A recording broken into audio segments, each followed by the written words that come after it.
మీరన్నట్టు కేంద్ర ప్రభుత్వము ఉన్న ఏంది సీఎంలను పక్కన తప్పించి, వాళ్ళని విభజించి, అక్కడ ఎవరైతే ప్రతిపక్షంగా ఉంటారో, ఆ ప్రతిపక్షంతోటి వీళ్ళు జత కట్టి, ఇట్లా ప్రభుత్వాలను ఏర్పాటు చేసిన సందర్భాలు మీరు చూశారు. మేము దానికి అవకాశం ఇవ్వం. మేము దాంట్లో భాగస్వాములం కాం. ఎవరితోనో జతగొట్టి వేరే పార్టీ వాళ్ళని తీసుకొని జతగట్టి దాంతో మేము ప్రభుత్వం చేయడానికి సిద్ధంగా లేము. మేము కేవలం ఎన్నికల ద్వారా గెలిచి మెజారిటీతోని ప్రభుత్వం చేసే దాంట్లో ఉన్నాం తప్ప మాకు అటువంటి అంటే 3 ఏళ్ళు ఇప్పుడు ఈ ప్రభుత్వాన్ని ప్రజలు భరించాల్సిందేనా? దానికి బీఆర్ఎస్ ఏమన్నా ప్రత్యామ్నాయ మార్గాలు ఉన్నాయా? మా వంతుగా మేమేం చేయం. మేము వాళ్ళు చేసి ఎండగట్టుకుంటూ పోవడం, ప్రతిపక్షంగా మా పాత్ర మేము నిర్వహించడం తప్ప మేము ఉన్న ప్రభుత్వాన్ని కూడా కొట్టి మేము ఏదో తీసుకుందామనో అందులో చేద్దామనో పిచ్చి ఆలోచన మాకు లేవు. నేను చేయబట్టుకుంటు ప్రయత్నం. ఇప్పుడు సార్ ఇంత జనం అంటే కేసీఆర్ గారికి చాలా ఇష్టం. తెలంగాణ రాష్ట్రాన్ని తెచ్చుకున్నాడు. తెలంగాణ ప్రజల అభివృద్ధి కోసం పాటుపడ్డారు. తెలంగాణ ప్రజలు ఈరోజు చాలా కష్టాల్లో ఉన్నారు. అయినా కూడా కేసీఆర్ గారు జనంలోకి రావట్లేదు అన్న ఒక విమర్శ ఎదురవుతుంది. అంటే మీరు కేసీఆర్ గారికి అత్యంత సన్నిహితులుగా అందరికీ తెలిసిన కేసీఆర్ గారికి ఇప్పుడు నన్ను ఓడించారు కాబట్టి నేను ఎందుకు రావాలి, ఈ జనం కష్టాలు పడితేనే నా విలువ తెలుస్తుందని అట్లా అనుకుంటున్నారా? లేకపోతే వీళ్ళు కాంగ్రెస్ వాళ్ళే చేసుకుంటారు, నాకేం సంబంధం అని అనుకుంటున్నారా? ఇది చాలా పొరపాటు అవగాహన. అది అంటే జనరల్లో చదువుతున్న చర్చ అన్న పొరపాటు అవగాహన అంటున్నాను. ఎందుకంటే కేసీఆర్ జనం లేడని కూడా ఒక అమాయకత్వం. నేను బోరబండలో గల్లీలో తిరుగుతున్నా, ఏంట్లో చూసినా కేసీఆరే ఉన్నాడు. ప్రతి ఒక్కరి హృదయంలో కేసీఆరే ఉన్నాడు. వాళ్ళు కేసీఆర్ అభ్యర్థిగా నేను కదా వాళ్ళు గెలిపిస్తుంది. కేసీఆర్ గురించి ప్రజలే మాట్లాడుతున్నారు కదా, మరి కేసీఆర్ లేడు అనుకోవడం ఏంది? మనం అందరికంటే ఎక్కువ కేసీఆర్ ఉన్నాడు అని చెప్పేది ముఖ్యమంత్రి ప్రతిరోజు. ఈ రాష్ట్ర ముఖ్యమంత్రి కేసీఆర్ ఉన్నట్టే కేసీఆర్ను యాద్ చేసుకొని రోజు ఉండదు వాళ్ళది. అయితే ఆయన ఎందుకు యాద్ చేసుకుంటుండే? ప్రజలందరూ యాద్ చేసుకుంటారు కాబట్టి ఆయన కూడా యాద్ చేసుకుంటున్నాడు. ప్రజలందరూ కేసీఆర్ని యాద్ చేసుకుంటున్నారు, ఆయన కేసీఆర్ని యాద్ చేసుకుంటున్నాడు. కేసీఆర్ లేడు అనుకోవడం అని తప్పు. ఇప్పుడు నేను ఎవరి తరఫున పనిచేస్తున్నా? కేసీఆర్ తరఫునే పనిచేస్తున్నా కదా. ఎవరైనా సరే, కేటీఆర్ కావచ్చు, హరీష్ రావు గారు కావచ్చు, నేను కావచ్చు, ఇంకోరు కావచ్చు, వేలాది మంది కార్యకర్తలు కావచ్చు, పనిచేస్తున్నదంతా కేసీఆర్ తరఫునే పనిచేస్తున్నాం కదా. కేసీఆర్ లేడు అనుకోవడం ఏంది? ఇప్పుడు మోడీ ప్రధానమంత్రి ఈడ ప్రతి ఊర్లో ఉంటాడా? వచ్చి ప్రతి రాష్ట్రంలో ఉంటాడా? మీరు ఉండడు కదా. మోడీ ఇప్పుడు బీహార్ ఎన్నికల్లో ప్రచారం చేస్తున్నారు, ఏ ఎన్నిక వచ్చినా పోతున్నారు, ఆయన ముందోటి నుండి నిలబడి చేస్తున్నారు. కేసీఆర్ని ప్రజలందరూ తలుచుకుంటున్నారు. కేసీఆర్ని ప్రజల్ని కేసీఆర్ వదిలేశారు. అధినాయకుడు ఇప్పుడు నాయకులు ఉన్నారు, జగదీష్ రెడ్డి గారు నాయకులు ఉన్నారు, కేటీఆర్ నాయకులు ఉన్నారు, కానీ అధినాయకుడు ఎందుకు మమ్మల్ని పట్టించుకోవట్లేదు అన్న ఎవరండి లేదన్నమాట. ఒకసారి ఎక్కడన్నా ప్రజలు కేసీఆర్ లీడర్ అని చెప్తారు చూడు. ఇప్పుడు జూబ్లీహిల్స్ ఉప ఎన్నికల్లో కేసీఆర్ ప్రచారానికి వస్తున్నారా లేదా? వెళ్ళి కేసీఆర్ అక్కడ ప్రజలు అడుగు, జూబ్లీహిల్స్ ప్రజలను అడుగు కేసీఆర్ ఉన్నాడా అని. కేసీఆర్ ఎందుకు లేడు, కేసీఆర్ మాతోనే ఉన్నాడు అంటారు వాళ్ళు. అవును, ప్రజలకు మధ్యలో ఉన్న వాళ్ళు కన్ఫ్యూజ్ అవుతున్నారు. ప్రజలకు అభిమానం ఉందన్న కేసీఆర్ గారి మీద. మధ్యలో ఉన్న వాళ్ళు కన్ఫ్యూజ్ అవుతున్నారు. కన్ఫ్యూజన్ మాస్టర్స్ మధ్యలో ఉన్నారు. ప్రజలు కేసీఆర్ తెలుసు, కేసీఆర్ ప్రజలకు తెలుసు. వాళ్ళిద్దరు సహోదరులతోనే ఉన్నారు. వాళ్ళు మంచి సింక్లో ఉన్నారు. మంచి చాలా. మిగతా వాళ్ళు మాత్రమే కన్ఫ్యూజన్లో ఉన్నారు.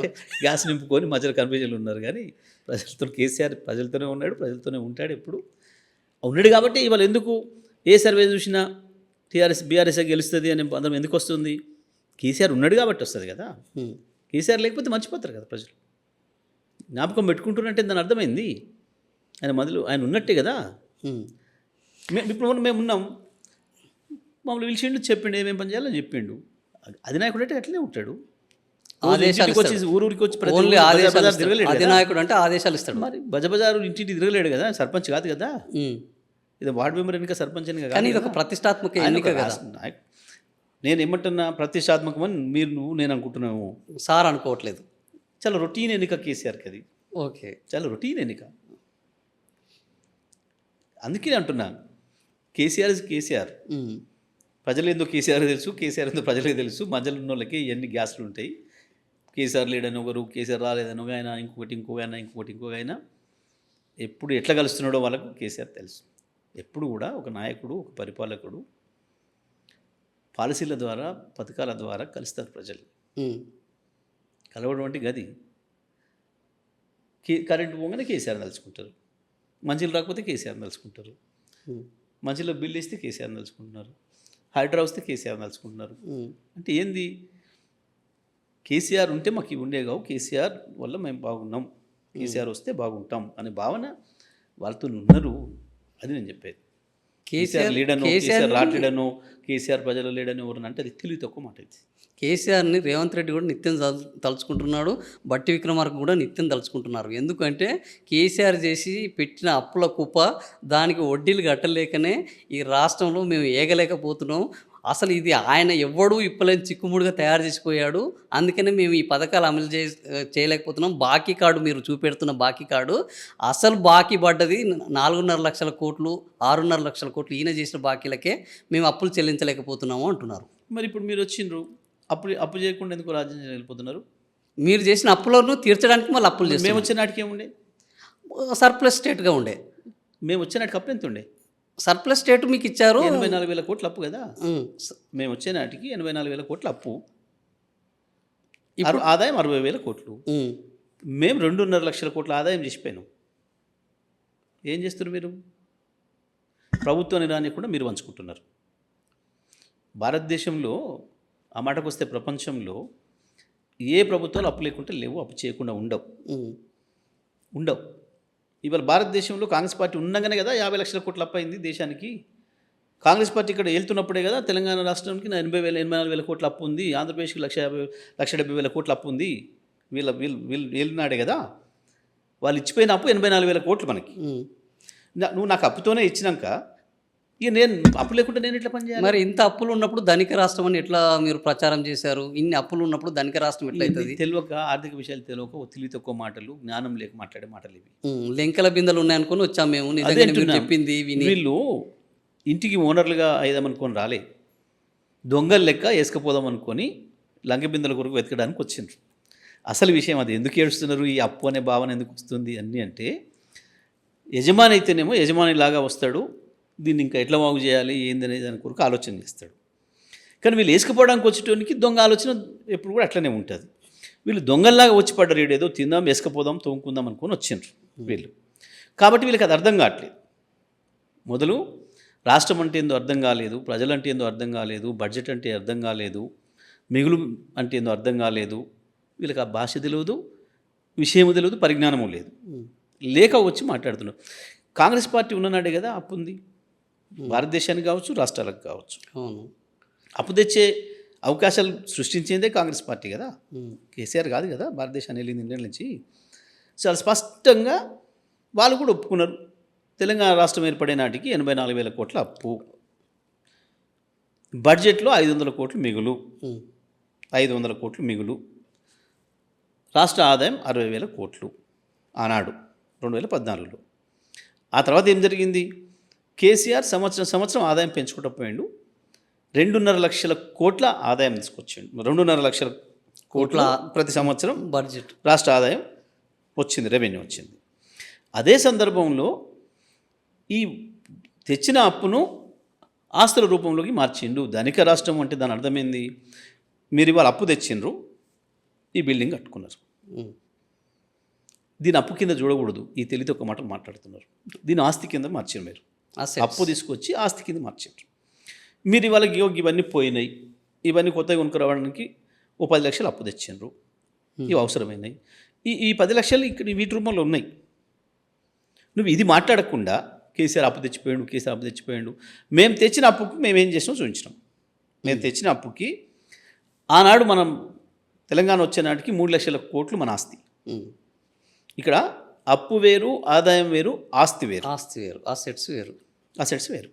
3 లక్షల కోట్లు అవ్వాలి, ఇవాళ 15 లక్షల కోట్లు. తెలంగాణ 3 లక్షల కోట్లని 15 లక్షల కోట్లు చేశారు. ఆస్తి ఇట్లాంటి కట్టినాయి, బిల్డింగ్లు కావచ్చు, రోడ్లు కావచ్చు, ప్రాజెక్టులు కావచ్చు. తెచ్చిన అప్పును ఆస్తుల రూపంలోకి మార్చినాం. ఓకే, దాంతోనే ఆదాయం పెంచినాం. ఓకే, ఆదాయం ఉత్తని పెరగదు కదా, దాంతోనే ఆదాయం పెంచినాం. ఇవాళ మీరు ఈ ఛానల్లో నడుపుతున్నారు, దీనికి 1 కోటి రూపాయలు లోన్ తెచ్చిండ్రు, దీనికి 10 మందికి ఎంప్లాయ్మెంట్ ఇచ్చిండ్రు, ఛానల్ నడుస్తుంది, దీంతో ఆదాయం వస్తుంది. ఈ ఆదాయంతో మీ కంపెనీ పెరుగుతుంది. ఓకే, దీంట్లో వచ్చిన ఆదాయంతో ఈ బిల్డింగ్ కట్టిండ్రు. ఓకే, ఏమైంది? మీరు తెచ్చిన అప్పు ఆదాయం సృష్టించింది, ఆ ఆదాయం ఒక అసెట్ని సృష్టించింది. ఓకే, అట్లా తెలంగాణ రాష్ట్రాన్ని కేసీఆర్ తెచ్చిన అప్పుతోని ఆదాయాన్ని సృష్టించి పెంచుకుంటూ వచ్చిండు. 2.5 లక్షల కోట్ల రెవెన్యూ, అసెట్స్ను పెంచుకుంటూ వచ్చిండు ఒకవైపు. కానీ వీళ్ళు వచ్చినాక ఏం జరుగుతుంది? అప్పు ఏం పెరుగుతుంది, రాష్ట్ర ఆదాయం తగ్గుతుంది. మీరు కూడా చూస్తున్నారు, మొదటి సంవత్సరం 15,000 కోట్లు తగ్గింది, రెండో సంవత్సరం 15,000 కోట్లు తగ్గింది, ఇప్పుడు ఇంకెక్కువ తగ్గేటట్టుంది. వాస్తవానికి కేసీఆర్ ఉన్నప్పుడు ప్రతి సంవత్సరానికి 15,000, 20,000 పెరుగుకుంటూ వచ్చింది. అంటే ఏమైంది? గత 2 సంవత్సరాల కాలంలో 15,000 పెరగకపోగా 30,000 కోట్లు తగ్గింది. అంటే 15,000 తగ్గింది, పెరగకపోగా తగ్గింది. అంటే అప్పుడే మొదటి సంవత్సరంలో 30 పోయింది, రెండో సంవత్సరం 30 పోయింది. అయితే ఏం జరుగుతుంది? ఎడిపోతుంది ఇది?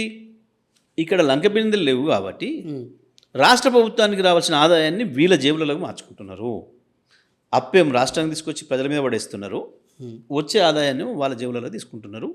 ఈ రకంగా తెలంగాణను ముంచుతున్నారు. ఇది వాళ్ళకు మొదలు రాగానే కుదరలేదు. రాగానే కేసీఆర్ ఎక్కడికక్కడ టైట్ చేసి పెట్టిపోయిండు. ఎక్కడ రూపాయి అవినీతికి అవకాశం లేకుండా ప్రతి పైసా కూడా చక్కగా వినియోగదారులకు పోయేటట్టు చేసిండు, లబ్ధిదారులకు పోయేటట్టు చేసిండు. ఆ కోపం మీద ఇష్టం వచ్చినట్టు మాట్లాడినరు. లంక బిందెలు లేవు, మేము పంచుకుందామంటే ఏం లేదు అని చెప్పి ఆయన ముఖ్యమంత్రి, మంత్రులు అందరూ మాట్లాడినారు. అన్ని రూములు చూసుకున్నారు, యాడ ఏం దొరకలేదు, కనబడతలేదు, పంచుకుందామంటే ఇంత తలా ఇంత.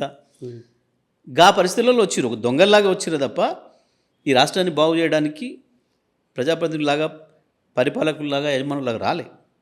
దాని నుంచి వచ్చిన భాష అది. ఇప్పుడు మూసుకుంటున్నారు నోరు, మాట్లాడడానికి ఏం లేకుండా పోతుంది, సమాధానం చెప్పలేకపోతున్నారు. బయట దేశవ్యాప్తంగా పరిశీలకులు కూడా చాలా స్పష్టంగా రాస్తున్నారు, తెలంగాణ నెగిటివ్ గ్రోత్లో పోతుంది. ఎప్పుడో రివర్స్ ద్రవ్యోల్బణం కరోనా సమయంలో మొత్తం ప్రపంచం అంతా రివర్స్లోకి పోతే కూడా తెలంగాణ 3% ప్లస్లో వచ్చింది ఆదాయం మొత్తం ప్రపంచంలో, అన్ని ఆర్థిక వ్యవస్థలలో అన్ని లోపడిపోయినాయి. ఓకే, ఒక్క తెలంగాణ 3% మిగులుతూనే వచ్చింది. కేసీఆర్ ఎందుకు? కేసీఆర్ వ్యవసాయ రంగం మీద అయితే ఇన్వెస్ట్ చేశారు, పెట్టి వ్యవసాయ రంగాన్ని డెవలప్ చేసిండ్రు. మిగతా చోట్ల ఎక్కడ కూడా వ్యవసాయ రంగం మీద ఎవడు కూడా దృష్టి పెట్టలే, ప్రపంచవ్యాప్తంగా దాని ఆదాయం కింద చూడలే. కానీ కేసీఆర్ చేసిన కృషి వల్ల రైతుల ఆదాయం పెంచడం కొరకు కేసీఆర్ ఏదైతే ప్రయత్నం చేసిండో అది సేమ్ టైం ప్రభుత్వ ఆదాయాన్ని కూడా పెంచింది. ఓకే, అది కేసీఆర్ చేసిన పని. దానివల్లనే కరోనాలో కూడా నెగిటివ్ పోకుండా ఉంది అంటే దానివల్ల. ఇవాళ వీళ్ళు వచ్చిన దుర్మార్గులు మంచిగా ఉన్న రాష్ట్రం కథం పట్టించుకుంటూ వస్తున్నారు. ఇంకా 3 ఏళ్ళు ఉంటే ఇంక ఈ రాష్ట్రం ఏమైందో ఒకటికి అర్థం కాదు. ఇవాళ మొత్తం టాప్ టు బాటం కింది స్థాయి గ్రామీణ రైతు కూలి నుంచి మొదలు పెడితే హైదరాబాదులో ఉండే అతిపెద్ద కార్పొరేట్ సంస్థల వరకు, అతిపెద్ద రియల్టీ సంస్థల వరకు, భవన నిర్మాణాల కంపెనీల వరకు ఎవరిని చూసినా జేబులు 10 రూపాయలు ఏమని మాట్లాడుతున్నారు. ఎందుకు జరుగుతుంది? దేశమంతటి ఉంది ఆ పరిస్థితి లేదు. కర్ణాటకలో బ్రహ్మాండంగా మళ్ళీ లేచింది, ఇవాళ బెంగళూరులో మళ్ళీ బ్రహ్మాండంగా లేచింది. మనం కేసీఆర్ ఉన్న 10 ఏళ్ళు హైదరాబాద్ లేచింది రియల్ ఎస్టేటు, బెంగళూరు తగ్గి మళ్ళీ ఇవాళ ఒకటే దెబ్బ బెంగళూరు లేస్తుంది, హైదరాబాద్ పడిపోయింది. ఎవడు కారణం? వీళ్ళు కాకపోతే వీళ్ళ పరిపాలన కారణం. చేతగాక పనికి మళ్ళీ మాటలు మాట్లాడి అదే అబద్ధాలని వల్ల వేసేసి ఏదో చెప్దాం అనుకున్నారు, తేలిపోతున్నారు. ప్రజలకు అర్థమవుతున్నాయి, ఒకటొకటిగా అర్థమైపోతున్నాయి. ఇప్పుడు మీరు చెప్పిన దాంట్లో 2 అంశాలు ఉన్నాయన్న. కేసీఆర్ గారు ఇప్పుడు వీళ్ళు పాలన దొంగలు లెక్క వచ్చారు. ఇది పాలన అనేది దొంగలో ఎవరో వచ్చేది కాదు, ప్రజలు ఇస్తే అధికారం వచ్చేది. మాకు ప్రజలు అధికారం ఇచ్చారు, మీరు మీ పాలన బాగాలేదు, వీళ్ళైతే బాగా చేస్తారన్న నమ్మకంతో ప్రజలు తీర్పిచ్చారు. బీఆర్ఎస్ వాళ్ళు ఓడిపోయినా కూడా ప్రజా తీర్పుని ప్రతిసారి అవహేళన చేస్తున్నారు అనేది ఒకటి. రెండోది, మీరు చెప్పిన దాంట్లో మేము ఆస్తులను సృష్టించాము అని చెప్తున్నారు. ఈ ఆస్తులను సృష్టించడంలో కాంట్రాక్టర్లను పెంచి పోషించడం కోసం పోలవరం కట్టారు, సెక్రటేరియట్ కట్టారు, అమరవీరులు అన్ని నిర్మాణాలను కట్టారు, కమిషన్లు దండుకున్నారు, పర్మనెంట్గా ఆదాయ మార్గాలను చూసుకున్నారు తప్ప వీళ్ళు ప్రజల యొక్క జీవన స్థితిగతులు, భౌగోళిక సామాజిక తెలంగాణ వచ్చింది కానీ సామాజిక తెలంగాణ రాలేదు, సంతృప్త తెలంగాణ రాలేదు అనేది ఈవెన్ కవిత కూడా కేసీఆర్ కూతురు బయటకు వచ్చి చెప్పారు. ఈరోజు కాంగ్రెస్ వాళ్ళు కూడా అదే చెప్తున్నారు. సో ఇట్లా ప్రజా తీర్పును అవహేళన చేయడం ఎంతవరకు కరెక్టు? ఆస్తులను సృష్టించాము అని చెప్పి మీరు చేసిన కార్యక్రమాలన్నీ మసిపూసి మారేడికాయ చేసి మాట్లాడుతున్నారు అని అంటున్నారు. మాట్లాడటం కాదు కదా, మనం మాట్లాడటం కాదు కదా అని మీకు చెప్పింది. ఇప్పుడు నేను మీకు లెక్కలు చెప్పిన 60,000 నుంచి 2.5 లక్షల కోట్లకు తీసుకొచ్చాం ఒక రాష్ట్ర ప్రభుత్వం యొక్క ఆదాయం. భారతదేశంలో ఏ రాష్ట్రం పెరగలేదు. మేము 2014లో గుజరాత్ ఎంత ఉందో చూడు, ఇవాళ ఎంత ఉందో చూడు. 2014లో మీ పక్కన ఆంధ్రప్రదేశ్ ఉంది, విడిపోయిన నాడు ఎంత ఉంది, ఇవాళ ఎంత ఉంది? మనకంటే 1,00,000 కోట్లు తక్కువ ఉంది ఇప్పటికి కూడా వాళ్ళది. వాళ్ళ ఆదాయం ఇప్పటికి కూడా మనకంటే 1,00,000 తక్కువ ఉంది. ఎందుకుంటుంది? మనకంటే పెద్ద రాష్ట్రం ఎక్కువ ఉండాలి. ఇంకా మనం ఎంతైతే వాళ్ళు విడిపోయినప్పుడే మమ్మల్ని ముంచేశారని బాధపడరు కాబట్టి ఇప్పటికి ఇంకా తక్కువనే ఉన్నది, కోలుకోవడానికి మాకు సమయం పడుతుంది. తెలంగాణ వాళ్ళు ముంచేసిన వాళ్ళు మనం జాతున్నామని చెప్పారు కదా, మేము చెబితే మీరు బతుకుతుందని చెప్పారు. మన సబ్జెక్ట్ అటేం అవసరం లేదు, చెప్తున్నాను నేను. పక్కన మహారాష్ట్ర మనంత పెరగలే, కర్ణాటక మనంత పెరగలే, భారతదేశం కేంద్ర ప్రభుత్వ ఆదాయం మనలాగా పెరగలే, మనం పెరిగిన రేట్లు పెరగలే. ఒక్క తెలంగాణలో పెరిగిందంటే కారణం ఏంది? Just because of KCR. మేము అవహేళన ఏం చేయలే, వాళ్ళని పరిపాలన చేయనిస్తాను బ్రహ్మాండంగా. ప్రజలు ఇచ్చిన తీర్పు ఎవరని చేయాల్సిందే. అయ్యో ఆ ప్రజలు అంటున్నారు, మేమంటాం లేదు. ఇప్పుడు నువ్వు పోయి మైకు పెడితే మామూలు తిట్టడం లేదు, నేను మన భాషలో మేము మాట్లాడలేము. ఏ రకంగా శాపనార్థాలు పెడుతున్నారో, ఏ రకమైన దీవెనలు ఇస్తున్నారో మీరే చూస్తున్నారు. మోసపోయినాం చెప్తూ కొట్టుకుంటున్నాం ప్రజలు అంటున్నారు, మేమనడం ఏంది?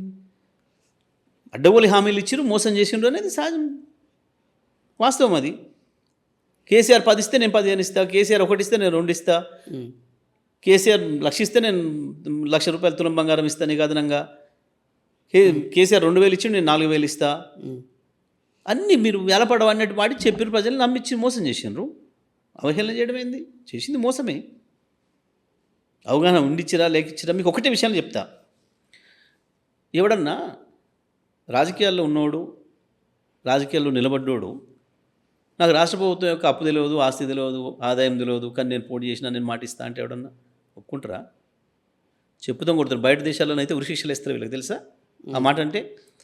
అప్పైందని సంగతి బట్టి విక్రమార్క, శ్రీధర్ బాబు ఇద్దరు అసెంబ్లీలో ఉన్నారు కదా, ఉన్నారు, ప్రతి బడ్జెట్లో పార్టిసిపేట్ చేశారు కదా, చేశారు. అప్పు ఆదాయం వాళ్ళ ముందే ఉంది కదా, చర్చ చేశారు కదా, ప్రతి బడ్జెట్లో ఆయన ప్రసంగం ఉంది కదా.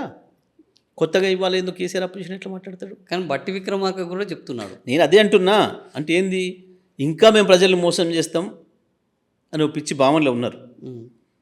శ్రీధర్ బాబు కూడా ఉన్నాడు, ఇద్దరు కలిసే ఉన్నారు. శ్రీధర్ బాబు ఆ కమిటీకి చైర్మన్. ఏంది వాళ్ళు రాసిచ్చిన మేనిఫెస్టో కమిటీకి చైర్మన్.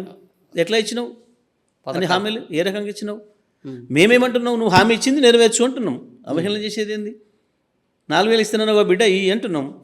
2,00,000 రుణమాఫీ అన్నావు కదా చేయి రైతులందరికీ అంటున్నాం. 15,000 భరోసా ఇస్తానన్నావు కదా ఈ అంటున్నాం. నెలకు 2,500 ఆ మహిళలకు ఇస్తానన్నావు కదా, మొత్తం మహిళలకు. మీ ఇంట్లో వస్తుందా 2,500? మీ ఊళ్ళో రావట్లేదు. మీ ఇంట్లో రావాలి కదా, ఎందుకు వస్తలేదు? ఇస్తలేడు. అంటే ఇదంతా ఆటో కార్మికులకు 12,000 ఇస్తానన్నావు. మేము దశల వారీగా ఈ పథకాలను అమలు చేస్తామంటున్నారు. లేదు కదా, నువ్వు మేనిఫెస్టోలో చెప్పలే కదా, అట్లా 100 రోజుల్లో అని చెప్పినావు కదా. మేము తొందరపడి తెల్లారంగా ఏమని అడగలేదు. మీరు పెట్టుకున్న డేట్లే 100 రోజులు మీరు పెట్టుకుందే. మొదలు డిసెంబర్ 9వ తారీఖున పెట్టుకున్నారు. ఆ తర్వాత జనవరి 15 పోయింది, ఆ తర్వాత ఫిబ్రవరి పోయింది, ఆ తర్వాత దేవుళ్ళ మీద లక్ష్మీనరసింహ స్వామి మీద ఓట్లయింది, రాజరాజేశ్వరి అక్కడ ఓట్లయినాయి, జోగులమ్మ మీద ఓట్లయినాయి. ఇన్ని ఓట్లు పెట్టుకుంటూ వచ్చిండు, అన్నీ చేసుకుంటూ వచ్చింది వాళ్ళే. మేమేం పెట్టలే డేట్లు, మేమేమనలే. వాళ్ళే పెట్టుకుంటూ వచ్చిండ్రు, వాళ్ళే చెప్పుకుంటూ వచ్చిండ్రు. గదే ప్రజలు అడుగుతున్నారు, ప్రజల తరఫున మేము అడుగుతున్నాం. ప్రతిపక్షంగా మా బాధ్యత అది. ప్రతిపక్షంగా మేము ఇంటికి అడుగుకోవాలి అన్నట్ట. ప్రజలు మాకు దేనికి ఇచ్చారు అవకాశం? మా తరఫున కొట్టాడమనే కదా ప్రజలు అడిగింది. అందుకే అదే చేస్తున్నాం మేము. దానికి మమ్మల్ని అవహేళన చేస్తున్నారు. మీరు అవహేళన అవుతున్నారు. ఎందుకంటే మాకు తెలియదు, మేము లంక బిందులు నేను వచ్చినాం, అప్పు ఉందని తెలియదు అని మాట్లాడితే నవ్వుల పాలవుతారు మీరు. కొత్తగా ఇవాళ వచ్చి నువ్వు నామినేషన్ వేసినా, రాజకీయాల్లో లేకుండా వచ్చి నామినేషన్ వేసినా ఆ మాట మాట్లాడడానికి లేదు, నువ్వు మాట్లాడకూడదు. మాకు తెలియదు అనే మాట అది మోసం అవుతుంది, అది అబద్ధమవుతుంది. ఆ మోసం కింద కేసు పెడతానికి ఉన్న ఇతర దేశాల్లో మాట మాట్లాడదు లేవు కాబట్టి బతికిపోతున్నారు. అది ఒక తెలివి తక్కువ మాట. మాకు అవగాహన లేదు అని అంటే అవగాహన లేని వాడు వస్తాడు. సింపుల్ అండి. ఇక నేను మనం మాట్లాడుకుంటే ఇంకో తిరుగుతుంది ఊళ్ళలో పోతే. కానీ నేను పెళ్లి చేసుకున్నా కానీ తర్వాత ఏం చేయాలో నాకు తెలియదు అంటే ఏమంటారు? చెప్తాం కొట్టరు, విడాకులు ఇచ్చిపోతారు. విడాకులు ఇచ్చిపోయేటట్లేదు లేదు కదా, ప్రజలకు ఆ సమస్య వచ్చింది కదా, అది సమస్య. మాకు తెలియదు అంటే ఎట్లా? ఇప్పుడు ఉద్యోగం ఒప్పుకొని వచ్చి నాకు ఇంటర్వ్యూ చేయరాదు నేను చేయనంటే ఎట్లను ఊకుంటారా? తీసి అవతల పడేస్తారు. కాకపోతే ఇక్కడ ఒప్పుకొని వచ్చినాక నాకు చేరాలంటే అది ఎట్లా సాధ్యమవుతుంది? ఒప్పుకున్న పెళ్ళికి వాయించక తప్పదు. తప్పదు కదా మరి. నువ్వు ఇట్లా వచ్చి ఇప్పుడు మాకు తెలియదు, మాకు అప్పయిందని తెలియదు, మాకు లాగిపోయింది తెలియదు అనుకున్నావు అంటే ఎవరిని మోసం చేస్తారు? అట్లా అంత పిచ్చిగా మాట్లాడడానికి లేదు వాస్తవానికి. సరే ఇక్కడ వెళ్ళిపోతుంది కానీ ఉమ్. వేరే వేరే దేశాల్లోనైతే ఎంటబడి కొడతారు చెప్పులతో ప్రజలు వీళ్ళ ప్రవర్తనకు. తెలంగాణ సమాజం అంటే చైతన్యవంతమైన సమాజం అంటారన్న. మీరు కూడా మంచి చైతన్యవంతమైన సమాజం నుంచి వచ్చారు, అనేక చైతన్య కార్యక్రమాలు చేపట్టారు.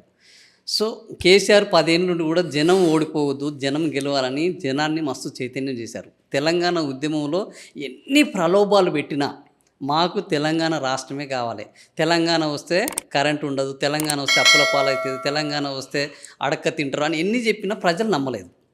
కానీ అంతకు మించి రేవంత్ రెడ్డి నమ్మించాడు అని మీరు అంటున్నారు. లేదు లేదు, మేము రేవంత్ రెడ్డి నమ్మించింది ఏమంటాంలే. ఈ కాంగ్రెస్ పార్టీ నమ్మించింది, రాహుల్ గాంధీ వచ్చి నమ్మించిండు, సోనియా గాంధీ వచ్చి నమ్మించింది, ప్రియాంక గాంధీ వచ్చి నమ్మించింది. ఒక్క రేవంత్ రెడ్డిని చూసి కూడా వెళ్ళాడు. రేవంత్ రెడ్డిని చూసి వేసేటట్టుంటే ఆయన అదే తెలుగుదేశం నుంచి కొనసాగుతుండే అవుతుండే. ఆయన కాంగ్రెస్లోకి వచ్చిండంటేనే కాంగ్రెస్ని నమ్ముతున్నారు, కాంగ్రెస్ మీద కొత్త పెరుగుతున్నది, కాంగ్రెస్ క్యాడర్ ఉంది అని చెప్పేసి ఆయన దీంట్లోకి వచ్చినాడు తప్ప రేవంత్ రెడ్డి ఒక్కరిని చూసేసి ఏమో వేయలే, ఆయన మీద ఏం భ్రమలు లేవు. కాంగ్రెస్ పార్టీగా నమ్మారు, దానికి ఒక చరిత్ర ఉంది, ఇక్కడ కొంత క్యాడర్ బేస్ ఉంది తెలంగాణలో. వాళ్ళు కూడా వచ్చిర్రు, హామీ ఇచ్చిండ్రు. ప్రియాంక వచ్చి చెప్పింది ఆడపిల్లలకు మీ స్కూటర్లు ఇస్తా, నేను వచ్చి పంచుతా అని చెప్పింది. స్కూటీలు, కాలేజీ అమ్మాయిలకు స్కూటీలు ఇస్తా అని, 5 లక్షల రూపాయల కార్డు ఇస్తా, 2 లక్షల ఉద్యోగాలు నేనే వచ్చి ఇస్తా, అశోక్ నగర్కి వచ్చి ఇస్తా అని చెప్పి రాహుల్ గాంధీ వచ్చి చెప్పిండు. వరంగల్లో వచ్చిండు, రైతులకు మీకు 15,000 ఇస్తా, 2 లక్షల రుణమాఫీ చేస్తా అని చెప్పి ఆర్డర్ డిక్లరేషన్ ఇచ్చిండు. కామారెడ్డికి వచ్చిండు, బీసీలకు మీకు 42% రిజర్వేషన్ చేపిస్తా అని చెప్పి. సో ఇలా రేవంత్ రెడ్డి తప్పేం లేదు. రేవంత్ రెడ్డి వాడికి ఇంత తోడు ఆయనతోనే ఉంది పెద్ద, ఆయన కాదు కదా. ఆ పాత్రలో ఆయన కూర్చోబెట్టారు, తీసి పడేసి ఇంకొని పెట్టుకుంటాడు రాహుల్ గాంధీ రేపు. ఆయన ఉంది పార్టీ, కాంగ్రెస్ పార్టీ. రేవంత్ రెడ్డి గారి గురించి జగదీష్ రెడ్డి గారు చేసినంత ఇంత చిన్న చిన్న ఇది అతన్ని చిన్నగా చేయడంలో జగదీష్ రెడ్డి గారు చేసినంత ఎవరు చేయట్లేదు. జగదీష్ రెడ్డి ఎందుకు రేవంత్ రెడ్డి అనగానే అంత చిన్నగా చేస్తాడు అనేది ఒక విమర్శ. అసలు మీ పార్టీలో కూడా ఆయనని వేరే రకంగా తిడతారు, కానీ మీరు తిట్టని పోరా అన్నట్టు మాట్లాడతారు. అసలు జగదీష్ రెడ్డికి రేవంత్ రెడ్డికి ఏంది అంత వ్యక్తిగతము అనేది ఒక ఉన్నదన్న. అసలు మాకు ఎన్నడూ పరిచయం కూడా లేదు, మేము మా జీవితంలో షేక్ హ్యాండ్ కూడా ఇచ్చుకోలేదు ఎప్పుడు. నాకు అంతే. ఆయన కూడా నల్గొండ మీదే వచ్చినప్పుడల్లా మీ మీదనే టార్గెట్ చేస్తాను. నాకు వ్యక్తిగతంగా మాట్లాడే అలవాటు ఎప్పుడు లేదు. నేను మంత్రిగా ఉన్ననాడు కూడా ఆయన వచ్చి సూర్యాపేట వైపు వచ్చి చెత్త మాటలు మాట్లాడితే కూడా నేను రియాక్ట్ కాలే. వాస్తవానికి ఈనాటి రాజకీయాల్లో ఉండవలసిన వాళ్ళు కారు ఇటువంటి వాళ్ళు. వాస్తవానికి ఒక ముఖ్యమంత్రి స్థాయికి రావాల్సినటువంటి వాళ్ళు కారు, న్యాయంగా చెప్పాలంటే. ఎందుకంటే వాళ్ళకి దానికి సరిపోయే ఆ శక్తి లేదు, ప్రజలు ప్రేమించే గుణం లేదు, ప్రజలు ప్రేమించే గుణం వచ్చిన వాళ్ళు కాదు, సహజంగా నాయకత్వం లక్షణాలు వచ్చిన వాళ్ళు కారు. రియల్ ఎస్టేట్ దందాలలో వాటిలో ఏదో 4 రూపాయలు సంపాదించుకొని దాంతో వచ్చి రాజకీయాలు చేసి వాళ్ళ భాషలోనే వాళ్ళ నాయకులు రాజగోపాల్ రెడ్డి, వెంకరెడ్డి మాట్లాడిన భాషలో చెప్పాలంటే పదవులు ఇచ్చి ఇంకో రకమైన ఆశలు చూపించి ఇంకో రకమైన ప్రలోభాలకు గురి చేసి కొనుక్కొచ్చుకొని పదవులు చేసుకొని వచ్చిన వాళ్ళు గంతే ఉంటారు, గంత మించి ఉండరు. అయితే నాకేం వ్యక్తిగతం లేదు, నేను ఉన్నదిన్నట్టు మాట్లాడిన. నేను చెప్తున్నానంటే అది కాంగ్రెస్ పార్టీ, సింపుల్. నేను మీ దాన్ని తీసుకొని అంటున్నా.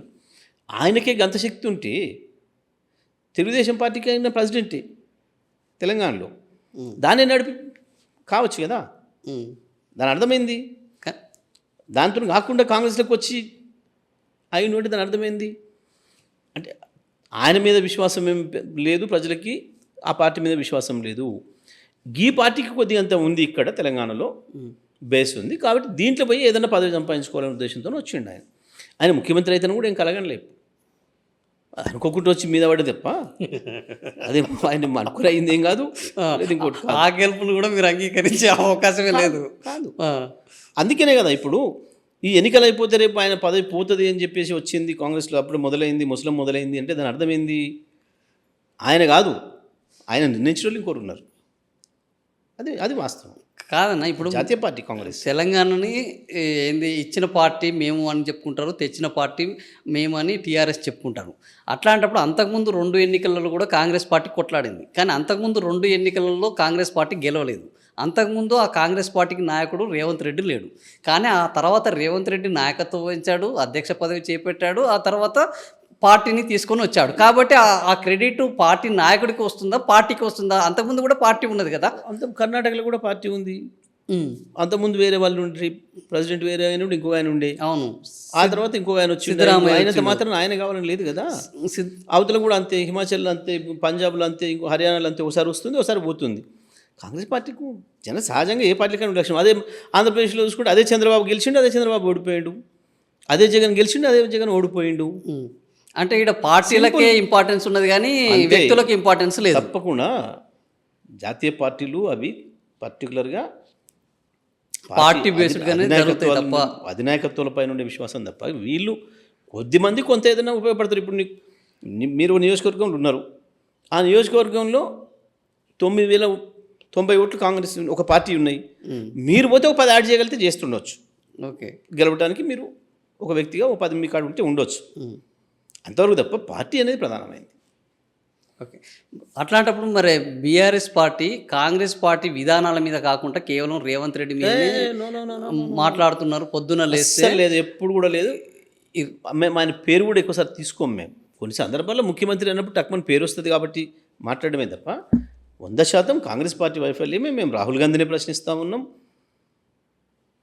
కాంగ్రెస్ పార్టీని ప్రశ్నిస్తూ ఉన్నాం, అధిష్టానాన్ని ప్రశ్నిస్తాం తప్ప ఆయన సహజంగా ఆ ప్లేస్లో ఉన్నాడు కాబట్టి వస్తుంది సహజంగా.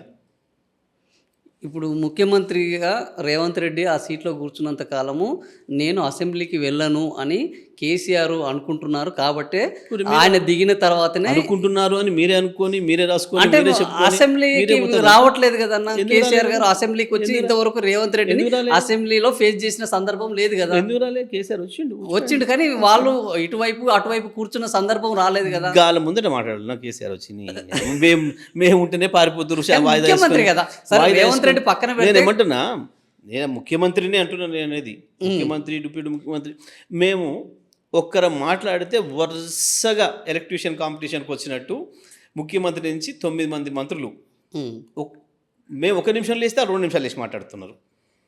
అది హరీష్ రావు గారు కావచ్చు, కేటీఆర్ గారు కావచ్చు, మా వైపు నుంచి ఇంకోరో మాట్లాడినా గీళ్లకు కేసీఆర్ కావాలనా?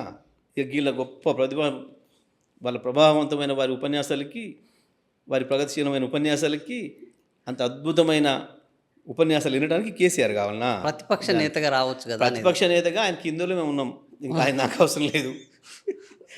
ఆయన మనసులో సో వచ్చే అసెంబ్లీ వరకు కూడా ప్రతిపక్ష నేత ఎప్పుడు రావాలో ఈయన ముఖ్యమంత్రిగా ఉన్నంత కాలం వచ్చే అవకాశమే లేదు ఇక.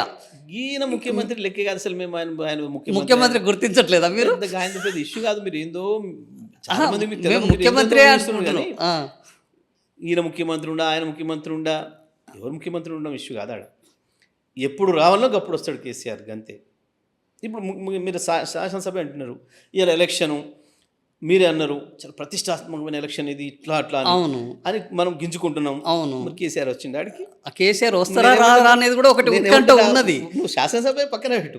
ఈడ మీరే అందరూ అంటున్నారు, అబ్బా ఇది లైఫ్ అండ్ డెత్, ఇది ఇట్లా అది అట్లా అని మనమే ఈడ గింజుకుంటున్నాం, మనమే కొట్టుకుంటున్నాం, మనమే జుట్లు పెట్టుకుంటున్నాం. కేసీఆర్ ఎంత బాగా ఎట్లుండాలో అట్లున్నాడు అని, ఎట్లా చూడాలో అట్లా చూస్తున్నాడు. ఎప్పుడు రావాలో ఎప్పుడు ఏం చేయాలో అది చేస్తాడు కేసీఆర్. సో కేసీఆర్ గారు ఏం చేస్తారు అనేది ఈ మధ్య ఎక్కువ జగదీష్ రెడ్డి గారికి తప్ప ఎవరికి ఏం తెలవట్లేదు అనేది కూడా ఇది పార్టీ ఇప్పుడు మీరు చెప్పింది కాబట్టి కేసీఆర్ ఎప్పుడు ఏం చేయాలో కేసీఆర్కే తెలుసు అని చెప్తాను నేను. ఇప్పుడు కేసీఆర్ కూతురే చెప్తుంది, మా నాయన చుట్టూ ఇదంతా కోటరీ తయారైంది, ఆయనని ఏం చేయనిస్తలేరు, జనాలకు ఓనిస్తలేరు, ఆయన మీద మరకలు పడడానికి కారణము ఈయన. ఇప్పుడు మిమ్మల్ని అన్నది తెలిసి మళ్ళీ మేము అనకూడదు. నేనేమంటున్నా, 25 ఏళ్ళుగా కేసీఆర్ ఎట్లున్నాడో, అంతకుముందు 15 ఏళ్ళు ఎట్లున్నాడో, రాజకీయాలకు వచ్చిన కానీ ఎట్లున్నాడో ఇప్పుడు కూడా అట్లనే ఉన్నాడు. ఇక కేసీఆర్ ఎవరు చెప్తుంటాడు, కేసీఆర్కి ఏదైనా కోటరీ ఉంటుందా, ఇంకోటి ఉండదా? కేసీఆర్ బీఆర్ఎస్ పార్టీలో ఒక కేటీఆర్, హరీష్ రావు, జగదీష్ రెడ్డి. సో వీళ్ళు ముగ్గురు తప్ప ఇంకెవరు లేరు. ఎవరు వచ్చినా ఇంకా అవపడే పరిస్థితి లేదు అన్న ఒక చర్చ బీఆర్ఎస్ పార్టీలోనే స్టార్ట్ అయింది. వీళ్ళు ఉన్న తర్వాత వేరే వాళ్ళు రారు, ఆడ ఎవరిని ఎదగనియరు. నిత్య ఒక మాటలు, వచ్చుడేంది ఎదుగుడేంది, ఏడుకోపోతే ఎదుగుతారా? ఇప్పుడు ఎవరు ఎదగడం అనేది వాళ్ళ పని విధానాన్ని బట్టి ఉంటుంది, వాళ్ళ ఆరోగ్యాన్ని బట్టి ఉంటుంది తప్ప ఎదగడం ఎదగకపోవడం అనేది ఏడుకోపోవడంతో దేంతో రాదు. అది అందం ద్రాక్ష పుల్లనా అని వాళ్ళకి ఎవరికో దక్కని దాని గురించి మాట్లాడడం తప్ప, కేసీఆర్ దగ్గర వీడు 1, వీడు 2, వీడు 3 అని పేర్లు పెట్టుకుంటే అది తెలియదు ఒక పనం. తెలితే ఒక పని తప్ప ఇంకోటి కాదు.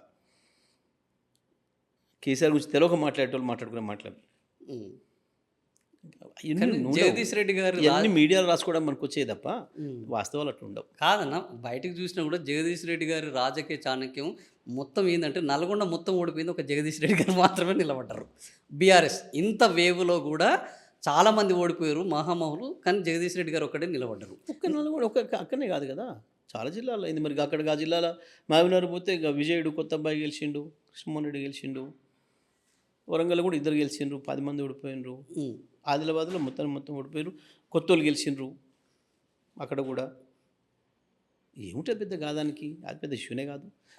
కొంతమంది తెలియక చేస్తూ ఉంటారు ఇటువంటి చర్చలు ఇటువంటి, కానీ ఆ పెద్ద ఇష్యూ కాదు. సో మీ రాజకీయం అనేది నార్మల్ రాజకీయం, మిగతా వాళ్ళకు రొటీన్ రాజకీయం తప్ప పెద్ద ఏముండదు, ప్రత్యేకత ఏముండదు దానికి. ఏదో కొంత రాస్తుంటారు, కొన్ని పేపర్లు నిండాలి కాబట్టి వాళ్ళకి పేపర్లలో రాస్తుంటారు. మాకు కొంతమంది తెలియదు ఒక రాజకీయ నాయకులు ఉంటారు, ఏదో ఒకటి సంచలనాల కొరకు మాట్లాడేటోళ్ళు ఉంటారు, మా జిల్లాలో కోమట్టేటోళ్ళు ఉంటారు. అట్లా కొంతమంది ఏదో మాట్లాడడానికి మాట్లాడుకుంటారు తప్ప దాంట్లో ఏముండదు.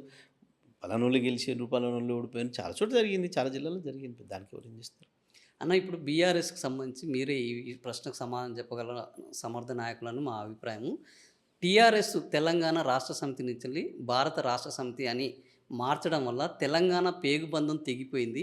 ఆయనకు ఎవరు కేసీఆర్ గారికి ఒకరు చెప్పరు, కానీ ఆయన నిర్ణయాలు తీసుకుంటారు. కానీ ఇలాంటి పేగుబంధం తెగిపోవడము టీఆర్ఎస్కు క్షేమం కాదు. అందుకనే గత ఎన్నికల్లో ఇట్లాంటి ఓటమికి అదొకటి కూడా ఒక కారణము అని ఇటీవల తెలంగాణ నుంచి ఉద్యమకారులు చాలామంది ఉద్యమకారులను పట్టించుకోలేదు, అందుకని ఇట్లా జరిగింది కాదు. అస్సలు కరెక్ట్ కాదు అది భావన. తెలంగాణ పేగుబంధం కరెక్ట్ కాదు.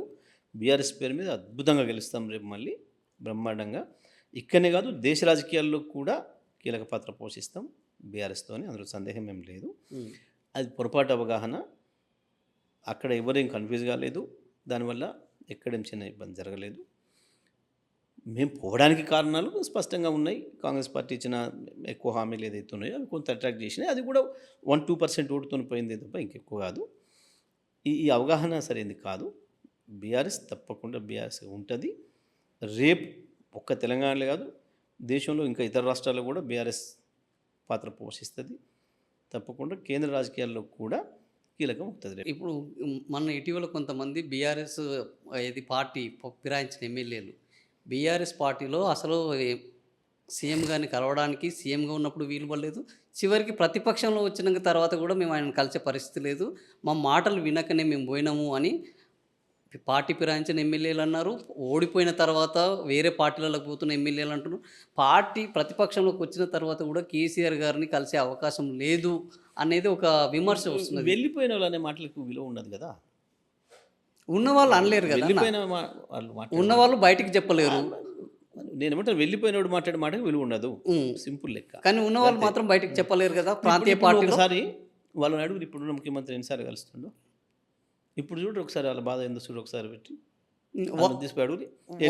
ఇప్పుడు సాటు పట్టుకుపోయి ఎట్లా ఏడుస్తారో, నిన్ను పట్టుకొని ఎట్లా ఏడుస్తారో మీద పడి చూడు వాళ్ళ బాధలు. కేసీఆరే బాగుండే, సార్ ఉన్నప్పుడే మంచిగా ఉండే, ఎప్పుడన్నా ఒకసారి కలిసిన దేవుని చూసినట్టు ఉండే, అమ్మ ఎక్కడ దరిద్రంలో పడ్డావని ఇప్పుడు ఎట్లా ఏడుస్తున్నారు చూడు ఒకసారి. అంటే జనరల్గా జగదీష్ రెడ్డి గారితో మాటలతో ఎవరు గెలవలేరు, అది అసాధ్యము కాదు కదా. ప్రతిదానికి ఒక అద్భుతమైన సమాధానం ఆయన దగ్గర ఎన్సైక్లోపీడియా లెక్క ఉంటుంది. అబద్ధం అయితే పోయి అడుగు, నువ్వు కలిసి మాట్లాడు ఒక్కొక్క ఎమ్మెల్యేతో. ఇప్పటికి కూడా సార్ కలవకపోవడము అనేది కొంతమందికి ఒక అసంతృప్తి ఉన్నది. సార్ని కలవాలి, ఉండాలి అన్నది. ఈ మధ్యకాలంలో చూస్తే మీరు ఇంత ఆరోగ్యం ఇబ్బంది ఉన్నా కొన్ని వేల ఫోటోలు ఉంటాయి జనాని సార్తో. అంత ఓపిక లేకుండా మేము కూర్చోమని రిక్వెస్ట్ చేసినా వినకుండా నిలబడే 100 మంత్రుల ఫోటోలు దిగి పంపించినాయి ఈ మధ్యన చూస్తే మీరు. అంత లిబరల్గా కలుస్తూనే ఉన్నాడు. ఇప్పుడు కలవకపోవడం అనేసి చర్చ లేదు. ఎవరో ఏదో ఈ పైరవీలు చేసుకుంటూ వీళ్ళు ఓడుకోవడం, కలవకపోతే వాళ్ళు చేసిన ప్రచారం తప్ప కేసీఆర్ ఇప్పుడు ఎవరు గెలవాలనో వాళ్ళకి గెలుస్తాడు, ఏం చేయాలో అది చేస్తాడు, డౌట్ ఏం లేదు. గంత ఎందుకండి మీరు ఇవాళ ఈ ముఖ్యమంత్రి ఎంతమంది కలుస్తున్నారు, ఎవరు కలుస్తున్నారు అడుగుపో ఒకసారి మంత్రుల్ని సాటంగా. స్ట్రింగ్ ఆపరేషన్ చేయి ఒక్కొక్క మంత్రి కాడ, నిత్యం ప్రజల్లోనే ఉంటున్నావు. నేను ఏమంటున్నా, స్ట్రింగ్ ఆపరేషన్ చేయి ఒక్కొక్క మంత్రి కాడ, ఏమొస్తాయి నా భాష బయటికి చెప్పలేవు నువ్వు. మంత్రులు ముఖ్యమంత్రి మాట్లాడుతున్న భాష అవతల ఎమ్మెల్యేలు మంత్రులు ఎమ్మెల్యేలు ఓపెన్గానే మాట్లాడుతారు కదా, ఉమ్. చాలామంది ఎమ్మెల్యేలు. మాకు మా డబ్బులు సొంత రావట్లేదు, మాకు సొంత నియోజకవర్గం, సొంత జిల్లా, సొంత మంత్రి, ముఖ్యమంత్రి ఉమ్మడి సొంత మహబూబ్ నగర్ జిల్లా నుంచి మంత్రులందరూ మాట్లాడుతున్నారు, ఆదిలాబాద్ నుంచి మాట్లాడుతున్నారు, నల్గొండ నుంచి వెళ్ళి మాట్లాడుతున్నారు, ప్రతి చోట నుంచి మాట్లాడుతున్నారు కదా ఎమ్మెల్యేలు అందరూ. వాళ్ళే చెప్తున్నారు కదా. ఒక ముఖ్యమంత్రిగా ఎవరికి ఉండే ఒత్తిడి వాళ్ళకు ఉంటే అది వేరే విషయం. ఇక రోజు సర్పంచ్ కలిసినట్టే కలవాలి మమ్మల్ని అంటే సాధ్యం కాదు. అది తిరిగి తక్కువతనం. అది ప్రధానమంత్రిగా మోడీని చూస్తున్నాం మనం. ఉమ్. ఎంతమందిని కలుస్తాడు? ఏదో ఎట్లా మన్ కీ కలుస్తాడు? బాత్ ఏదో ఎక్కడ? బాత్ పెట్టుకొని ఆయన అంతే ఉంటుంది. జనాలకు ఎప్పటికీ చేరువుగానే ఉంటున్నారు. ఓహో, మోడీ చెరువున్నట్లే. కానీ ముఖ్యమంత్రి ఓన్లీ స్టార్ట్ సింపుల్ అని చెప్పనా, ఇది మొత్తం కూడా కేసీఆర్ మీద ఇటువంటి సృష్టించింది మొత్తం కూడా ఒక సెక్షన్ ఆఫ్ మీడియా. ఓకే ఒక సెక్షన్ ఆఫ్ మీడియా ఓకే పనిగట్టుకొని వాళ్ళు అనుకున్న నాయకుడికి సరి అయిన పేరు వస్తలేదు, వాళ్ళు అనుకున్న నాయకుడు నిలబడలేకపోతున్నాడు, వాళ్ళని అనుకున్న నాయకుడు, వాళ్ళు తయారు చేయాలనుకున్న నాయకుడికి ఎంత నిలబెట్టినా లేచేటట్లేడు, కేసీఆర్ పైకి దూసుకొస్తున్నాడు అన్న దుగ్ధం ఉండే ఒక మీడియా, ఒక సెక్షన్ ఆఫ్ మీడియా ఏదైతే ఉందో, తెలంగాణ మీడియానా ఆంధ్ర మీడియానా? తెలంగాణలో ముందు పాడైంది కదా ఆ మీడియా కూడా. తెలంగాణలో ఉన్నాయి కదా దాని మూలాలు. ఓకే రాష్ట్రం ఏర్పడంగానే వరుసగా ఇక్కడ కేసీఆర్ ఫెయిల్ అవుతుండాలి, అక్కడ వాళ్ళ నాయకుడు లేస్తుండాలి అని చెప్పి కలగన్న సెక్షన్ ఒకటి ఉంటుంది. కానీ ఎంత లేపినా వాళ్ళ నాయకుడు లేవలేదు, కేసీఆర్ దూసుకొచ్చింది పైకి. ఓకే ఇక వేరే ఏం లేక ఇటువంటి పనికి మాలినాయి. కేసీఆర్ని ఓడగొట్టడంలో వాళ్ళు సక్సెస్ అయినట్టు వాళ్ళది కొంత ఉంది, వాళ్ళ పాత్ర కూడా చాలా ఉంది, అందులో సందేహం లేదు. ఆ మీడియా ఆ పాత్ర అదే నేను నా మధ్య చెప్పిన కదా, మీడియా అని అనడం లేదు దాన్ని, అవి స్లాటర్ హౌస్లు అని, అవి వాటి పాత్ర కూడా చాలా ఉంది ఇటువంటి పుట్టించడంలో కేసీఆర్ మీద. 25 ఏళ్ళుగా కేసీఆర్ ఎప్పుడైతే జై తెలంగాణ నినాదం ఎత్తుకుంటున్నాడని మొదలైందో అక్కడి నుంచి మొదలైంది ఈ దాడి. అది కొనసాగుతూనే ఉంది. ఒక్కటేంటంటే కేసీఆర్ 10 ఏళ్ళు ఉన్నప్పుడు కూడా ఎన్నడూ వాటి జోలికి పోలే. అవే ఉంది, రోడ్డు ఎంబడి పోతుంటే మస్తు మరుగుతుంటాయి అన్నట్టుగా తీసుకున్నాడు లైట్గా. కానీ అవే ఒక సందర్భంలో వాటి అరుపులే ఎక్కువైనాయి, వాటి అరుపుల వల్ల ప్రజలు వాటి అరుపులలో కేసీఆర్ వినలేకపోయినారు. జరిగింది అది వాస్తవానికి. అవి పుట్టించిన ఎటువంటి అని తప్ప వేరే కాదు. జగదీష్ రెడ్డి గారికి మీడియాని స్లాటర్ హౌజులు అనేంత ధైర్యం అసలు ఎక్కడిది? ఈయన ధైర్యం ఎన్నుకున్న కారణం ఏంది? అసలు మీడియా అంటేనే జనరల్గా ప్రతి ఒక్కరు భయపడుతుంటారు. ప్రజాస్వామ్యంలో 4 స్తంభం అంటారు, వీళ్ళ తేడు పోతే ఎందుకురా నాయన మాకెందుకు? నువ్వు కూడా కన్ఫ్యూజ్ కాకు. నేను మీడియా గురించి అంటలే, ఇప్పుడు నేను స్లాటర్ హౌజుల గురించి మాత్రమే అన్నా. మీడియాలో వాళ్ళే కదా, నేను మీడియా నుంచి అనటం లేదు. ఇప్పుడు వాళ్ళు మీడియా కాదా? ఎందుకు అవుతుంది? నువ్వు మీడియాలో ఒక భాగాన్ని స్లాటర్ హౌస్ అంటున్నారు మీరు. నువ్వు పెట్టుకున్న దుకాణమే కొట్టడానికాయ, నువ్వు దాన్ని మీడియా అట్లంటే. మీడియా అంటే తన పాత్ర తను పోషించి ఆరోగ్యకరంగా ఉన్నది ఉన్నట్టు వార్తలాగా వాస్తవాన్ని వాస్తవంలాగా చెప్తే ఆ మీడియా వేరు. కానీ ఈ దుకాణం పెట్టిందే ఒకరిని నరకడానికి, ఒకరికి కీమ కొట్టడానికి వాళ్ళ దుకాణాలు. ఓకే, మరి వాటిని స్లాటర్ హౌస్లు అంటారు. అదే దుకాణం ఒకప్పుడు కేసీఆర్కి ఉద్యమంలో పెద్ద ఎత్తున తీసుకెళ్ళింది. గా దుకాణాలు ఎప్పుడేం లేపేది లేదు, ఏది లేదు. నాయకులు లేపేది ప్రజలు తప్ప ఇంకోటి కాదు. కానీ వాటి ప్రచార హోరు కొన్ని సందర్భాల్లో తప్పని పరిస్థితి. అప్పుడు ఇప్పుడు మనం పెళ్ళి అయినప్పుడు ఎందుకు మంగళ వాయిద్యాలు పెడతాం? వేరే అపశకునమైన మాటలు ఇవి అవి వినపడొద్దు అని చెప్పి పెడతాం మనం. సో ఈ స్లాటర్ హౌజులు కూడా సరైన సందర్భంలో మా వాయిస్ కంటే ఎక్కువ లౌడ్ వాయిస్తోని ప్రజల్ని మోసం చేసేవి ఎక్కువ వినిపించినాయి. ప్రజల్ని కొంచెం నమ్మించే ప్రయత్నంలో కొంచెం సక్సెస్ అయ్యాయి, అందులో డౌట్ లేదు. దానివల్ల పుట్టిన ఇటువంటి అన్ని ఇప్పుడు కేసీఆర్ మీద వచ్చేది తప్ప ఇంకోటి కాదు అన్న. ఇప్పుడు కేసీఆర్ గారు అంటే ఒక అపర భగీరథ ప్రయత్నం అంటారు. తెలంగాణను ఎంతమంది వద్దన్నా కేంద్రం మెడలు వంచి తీసుకుని వచ్చారు. కానీ బీసీ రిజర్వేషన్లకు సంబంధించి కేసీఆర్ అనుకుంటే బీసీలకు కూడా రిజర్వేషన్లు వస్తాయి, మేమెంతో మాకంత అన్న కళ నెరవేరగలిగింది కేసీఆర్ వాళ్ళని. కానీ కేసీఆర్ ఆ లక్ష్యాన్ని సాధించడానికి సిద్ధంగా లేకపోవడం వల్లనే ఈరోజు బీసీలు ఈ పరిస్థితిలో ఉన్నారు. కేసీఆర్ ఎందుకు ఈ ఉద్యమాన్ని అది నువ్వు కన్ఫ్యూజ్ అవుతున్నావు. అసలు కేసీఆర్ ఉన్నప్పుడు చర్చ రాలేదు, ఎప్పుడు కూడా దాని మీద గొడవే లేదు. కానీ ఇంకొకటి, కేసీఆర్కి చాలా స్పష్టత ఉంది దానిపైన. టీఆర్ఎస్ పార్టీకి స్పష్టత ఉంది, బీఆర్ఎస్ పార్టీకి. ఎందుకు అనంటే కేంద్రంలో ఉన్న ప్రభుత్వం అనుకుంటే తప్ప అది సాధ్యం కాదు, మాకు తెలుసు. అందుకనే మేము కేంద్రానికి ఆనాడే అసెంబ్లీలో తీర్మానం చేసి పంపినాం. అది బీజేపీ ఒప్పుకోకుండా ఎవరు సాధ్యం కాదని తెలుసు. బీజేపీ టెస్ట్ ద్వారా కేంద్రం అనుకోకుండా చేయొచ్చు కదన్నా. అస్సలు సాధ్యం కాదు. కేంద్రం అనుకోకుండా నువ్వు ఏ టెస్టులతో సాధ్యం కాదు, దేనితో సాధ్యం కాదు. సింపుల్ గుర్తుపెట్టుకోను ఎప్పటికైనా. ఆనాడు కూడా జయలలిత చేయగలిగింది తమిళనాడులో ఆ మాత్రం అని అంటే కేంద్రంలో వాళ్ళ పాత్ర ఉంది. కేంద్రం ద్వారా జరిగింది. కేంద్రంలో వాళ్ళ పాత్ర ఉంది కాబట్టి సాధ్యమైంది. ఇవాళ మేము ఒకటే అంటున్నాం. అయితే ఈ దేశంలో రెండు పార్టీలు ఈ దేశాన్ని వెళ్ళింది ఇప్పటివరకు, కాంగ్రెస్ బీజేపీ. అంతే. ఆ రెండు పార్టీలు అనుకుంటేనే సాధ్యమవుతుంది తప్ప లేకపోతే కాదు. అవును. సింపుల్. ఇవాళ కేంద్రం ఇంత చెప్తున్నారు మీరు, ఈడ డ్రామాలు వేసి ఇంచెలిపోయి ఢిల్లీలో కూర్చొని డ్రామాలు వేసి కాదని తెలిసి కూడా నీ చేతుల్లో లేని దాన్ని ఇస్తా అని హామీ ఇచ్చి మోసం చేసి ఓట్లు తీసుకున్నది వాస్తవం. నువ్వు ఢిల్లీ పోయినాడు కూడా నీ ఢిల్లీలో దీక్షకు కనీసం నీ రాహుల్ గాంధీ రాలే, నీ పార్టీ ఒక్క ప్రముఖులు రాలేదు. నువ్వు పార్లమెంట్లో నువ్వు రేజ్ చేయి, కనీసం పార్లమెంట్లో రాహుల్ గాంధీని లేచి ఒకసారి మాట్లాడు. మనం గది వదిలిపెట్టి ఈడేందో కేసీఆర్ని తిడతాం, ఇంకోని తిడతాం, ఇక్కడ తెలంగాణలో ఉన్న బీజేపీ ఎంపీలను తిడతాం. నీ ఎంపీలు ఏం బిక్తున్నాడా? నీ రాహుల్ గాంధీ ఏం చేస్తున్నాడు? నీ రాహుల్ గాంధీ 200 మంది ఉన్నారు ఇవాళ, వాళ్ళందరు సభ్యులు అందరు కలిసి. మరి 200 మంది లేచి నిలబడి అడిగితే అయిపోతుంది కదా. గా ముచ్చట ఒకటి అడగకుండా అది అడిగితే బీజేపీ కార్నర్ అవుతుంది కదా. ఎందుకు మాట్లాడతలేరు వీళ్ళు? ఏంది జాతీయ పార్టీ? అది జాతీయ పార్టీకి అన్ని చోట్ల ఒకటి తిరిగి ఉండాలి కదా, ఒకటే విధానం ఉండాలి. పైగా ఆయన ఇచ్చిండు కదా ఇక్కడ వాళ్ళ విధానం అది. మరి ఇక్కడ మాట్లాడితే కానీ మాట్లాడాల్సిన కాడ మాట్లాడమేంది? అవునన్నా. అంటే ప్రజల్ని మోసం చేయదలుచుకున్నారు తప్ప వీళ్ళు చేసే ఉద్దేశం వీళ్ళకి లేదు. మేము చాలా క్లియర్గా ఉన్నాము. మేము మా చేతులు ఉన్నాయన్నీ కూడా ఇచ్చినాము, మా చేతులు ఉన్నాయని చేసినాము. మాకు తెలుసు ఆనాడు వాస్తవానికి ఇప్పటికీ 50% పైగా మా పార్టీలో బీసీ ఎస్సీ ఎస్టీలే ఉన్నారు, మైనార్టీలే ఉన్నారు, మొత్తం ప్రజాప్రతినిధులు ప్రతి చోట కూడా. మేము చేయగలిగింది మేము చేసినాం. మాకు అది సాధ్యం కాదు కాబట్టి మేమేం హామీ ఇవ్వలే. మేము సింపుల్ అడిగిన ప్రశ్న కదా చెప్తున్నాను, విను ఒక్క నిమిషం. మేమేం మాట ఇవ్వలే ఎప్పుడు.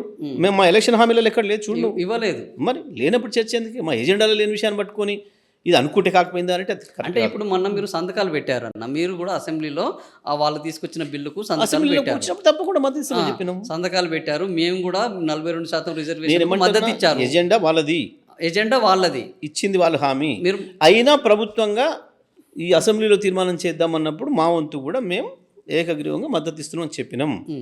నువ్వు చాలా పార్లమెంట్కి తీసుకుపోస్తామని చెప్పినాం. పార్లమెంట్లో మీ సభ్యులు లేమని మా సభ్యులు మద్దతు ఇస్తారని చెప్పినాం. ఓకే.